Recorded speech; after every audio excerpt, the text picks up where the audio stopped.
existen en América. El 12 de octubre para nosotros representa el Día de la Diversidad de Razas. Es la congregación de todos los países que tienen una misma cultura, un mismo idioma, una misma procedencia, por decirlo así, que es el español.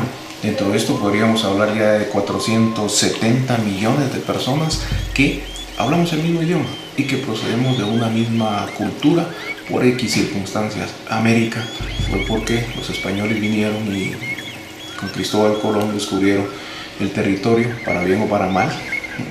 Unas cosas buenas, otras malas, catastróficas, las seguimos viviendo hoy en día y que marcaron la historia completamente para lo que es nuestro territorio americano.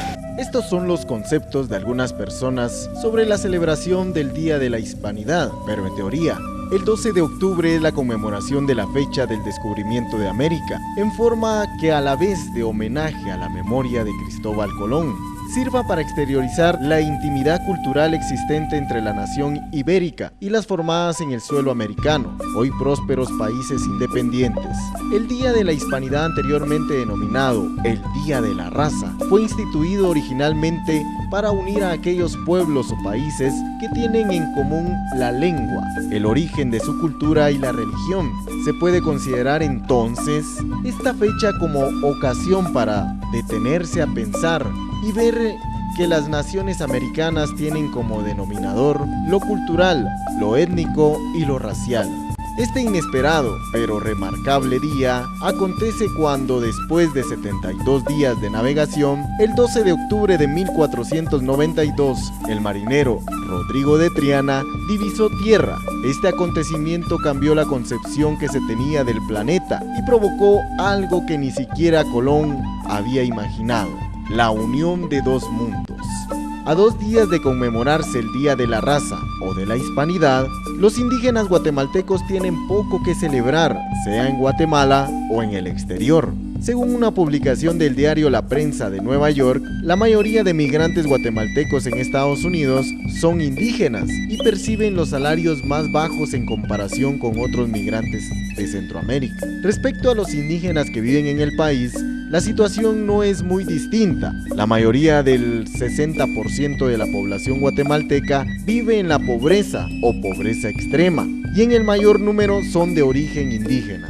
Una herencia o una realidad cruel de quienes en su momento se resistieron a la conquista española. Por otro lado, la diversidad cultural ha sido incluso factor para la discriminación racial, otra herencia y otra cruel realidad. No hay nada que festejar el 12 de octubre, solo conmemorar la muerte de miles y miles de indígenas y la violación de todos sus derechos por parte de los conquistadores españoles, quienes, por supuesto, nada tienen que ver con la sociedad española de hoy, quien me merece todos mis respetos. Si bien casi todos estamos de acuerdo en que la conquista iba a llegar algún día, ejecutada por quien sea, me parece que el 12 de octubre de 1492 es uno de los días más nefastos de la historia de la humanidad. Más que un encuentro, aquello fue un terrible choque de culturas, en el que una de ellas terminó llevándose por delante a la otra, por considerarla primitiva y al nivel de los animales.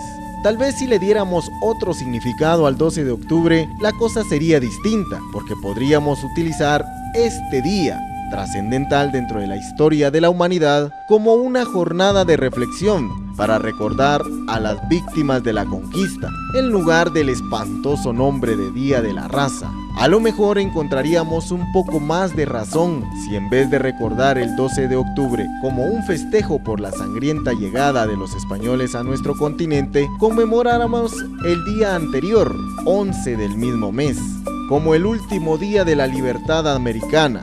Una idea que está sonando desde hace rato entre los intelectuales del continente y constituye una base para una memoria más sólida y más justa. Por medio del acuerdo gubernativo número 246-2012, publicado en el Diario Oficial, el presidente Otto Pérez Molina acordó conceder permiso laboral con goce de salario para los servidores de la administración pública el día 12 de octubre. Imagínense. Asimismo, se prevé que algunas organizaciones mayas realicen marchas con motivo de celebrar el Día de la Resistencia Indígena. Eso sí es. Esta festividad proclamada en el 2012 con el objeto de rememorar la firmeza de los nativos americanos contra los conquistadores. Para Noticiero Televoz, Neri Gálvez.